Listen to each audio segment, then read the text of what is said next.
La historia del Perú ha sido una historia de encuentros, tensiones y resistencias, desde el Tahuantinsuyo hasta la globalización. Nuestro territorio ha sido un espacio donde culturas diversas han coincidido, a veces en armonía y otras en conflicto. ¿Qué sucede cuando culturas se encuentran? ¿Cómo narramos esos contactos?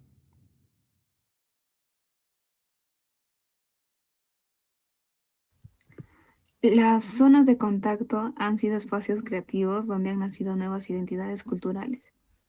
El Perú no es solo la suma de culturas precolombinas y europeas, es un entramado complejo donde se fusionan cosmovisiones, formas de vida, lenguas, músicas, modos de comer y convivir. El criollismo, el mestizaje, el sincretismo religioso, todos son resultados de esos encuentros. Entenderlo no significa borrar los conflictos, sino reconocer que en la mezcla también hay potencia, hay resistencia cultural, hay innovación. Pero no podemos olvidar que la mayoría de estos contactos no fueron voluntarios ni equitativos. La llamada zona de contacto muchas veces fue una zona de violencia, de dominación, de muerte. La conquista no fue diálogo, fue sometimiento. El mestizaje no fue consenso, fue muchas veces imposición, hasta incluso abuso. Hablar ahora de creación sin reconocer la destrucción que vino antes es romantizar este trauma. Así que es importante no perder la memoria del dolor que se ha tenido antes. La zona de contacto es un territorio ambivalente. Puede ser fuente de dolor, pero también de creatividad. ¿Cómo reconocer ambas dimensiones sin negar ninguna? ¿Cómo hacemos hoy con esas memorias cruzadas? ¿Las integramos, las silenciamos o aprendemos a narrarlas desde el respeto? Antes de la República existieron grandes civilizaciones: los mochicas, los wari, los incas. Millones de personas vivieron siglos en armonía con su entorno, con formas organizativas, complejas y tecnológicas, adaptadas a su realidad. ¿Cómo honramos hoy esa raíz indígena? Bien, la herencia indígena no es arqueológica ni solo folclore. Es lengua viva, es sabiduría como comunitaria, es conocimiento ancestral sobre la naturaleza, la salud, la organización del trabajo.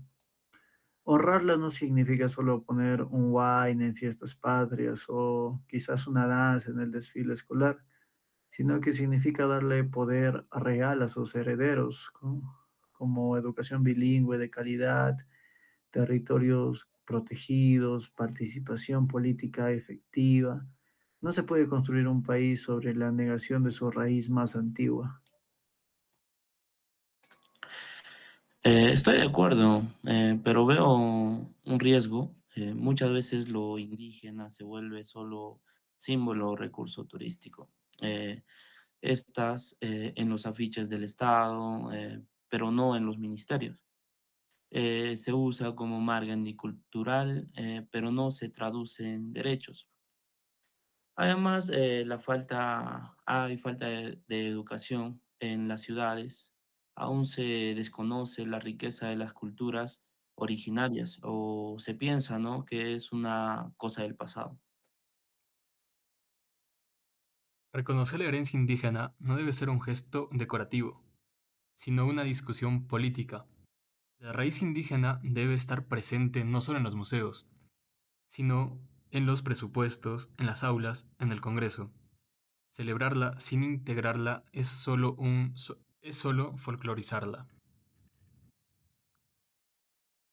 La colonización española cambió radicalmente el rumbo de estas tierras. Se impuso una nueva religión, una nueva lengua, una nueva estructura económica y social. Aunque la independencia llegó en 1821, muchas estructuras coloniales parecen seguir vivas. ¿Estamos repitiendo esas lógicas?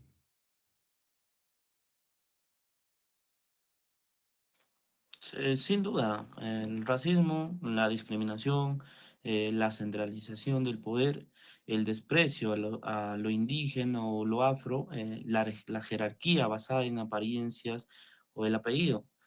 Son herencias directas de la colonia.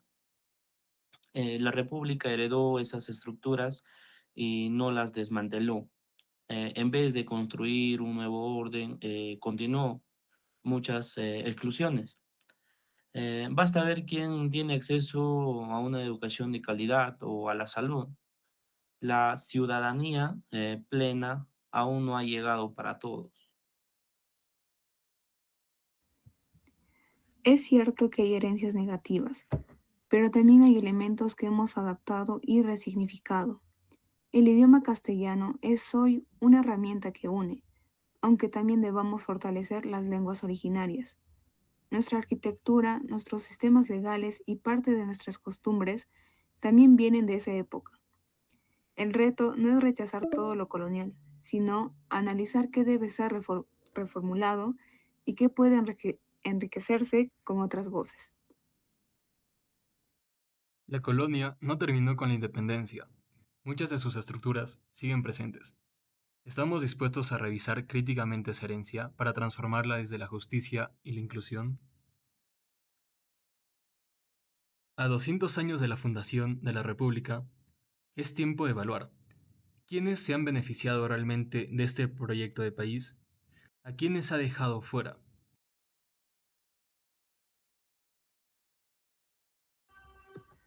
La desigualdad no es casualidad, es consecuencia. Las estadísticas muestran que los pueblos indígenas, afrodescendientes y rurales siguen concentrados los peores indicadores. Más pobreza, menos acceso a salud, menos representación política. La modernización ha sido desigualdad.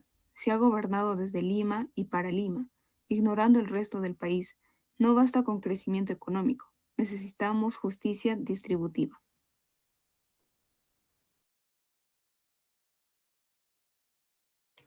Es cierto que hay también deudas históricas, pero también ha habido avances, como más niños en escuelas, más comunidades con electricidad o agua potable y también más jóvenes ascendiendo a la universidad.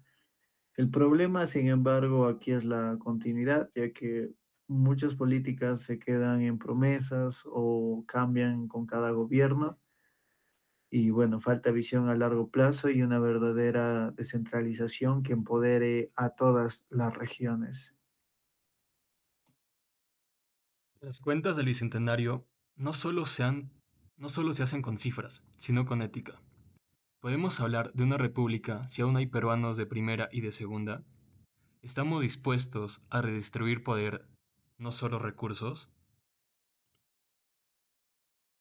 La identidad no es solo una herencia genética o cultural, es una herramienta de lucha, un espacio de memoria, una forma de posicionarse ante el mundo.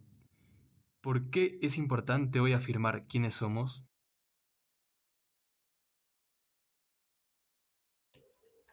Bien, porque durante siglos se nos negó, se nos invisibilizó, se nos redujo a estereotipos. Nombrarse es resistir. Decir soy afrodescendiente es también decir existo, también tengo historia, tengo derechos o también tengo voz. Todo esto es también exigir reparación en educación, en cultura y en oportunidades. La identidad colectiva es política, no tan solo es emocional. Entiendo su valor, pero me preocupa que nos encerremos en identidades fragmentadas.